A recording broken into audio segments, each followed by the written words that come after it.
कंपनीच्या मुद्देमाल हस्तगत करण्याच्या आरोपामध्ये अटक करण्यात आलेल्या आरोपीला सत्र न्यायालयाच्या वतीनं जामीन मंजूर करण्यात आलाय। मोहोळ पोलीस स्टेशन अंतर्गत गुन्हे क्रमांक 359/2024 भादवी कलम 395 अन्वये एकूण आरोपी 6 विरुद्ध गुन्हा दाखल करण्यात आला होता। मोहोळ येथील प्रवीण मसालेवाले यांचे घोडेश्वर येथून MH45 AF 8424 या आयशर ट्रक सुहाना मसाले कंपनीचे माल घेऊन जात असताना ट्रकचे ड्रायव्हर आणि क्लीनर मोहोळ यांनी सायंकाळी पुणे सोलापूर हायवे येथे मेवात धाब्यावर थांबले असता सुमारे रात्री 10:40 ट्रकच्या कडेने 5 ते 6 अनोळखी लोक फिरत असल्याचं दिसून आलं।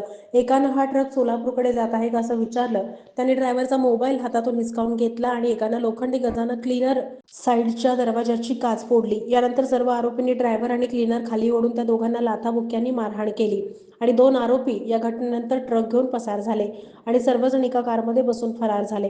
यानंतर 112 वर फोन केल्यास याचा तपास मोहोळ पोलिसांनी केला।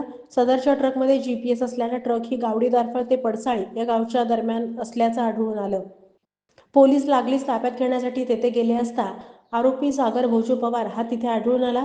संबंधित प्रकरणात केवळ 2 आरोपींना अटक करण्यात आली। 36,68,598 रुपयांचा मुद्देमाल जप्त करण्यात आला। आरोपी सागर भोजू पवार यांनी आपला जामीन अर्ज जिल्हा सत्र न्यायालयात सोलापूर येथे दाखल केला। यानंतर सत्र न्यायाधीश श्री खुणे यांनी आरोपीचा जामीन अर्ज सशर्तपणे मंजूर केला।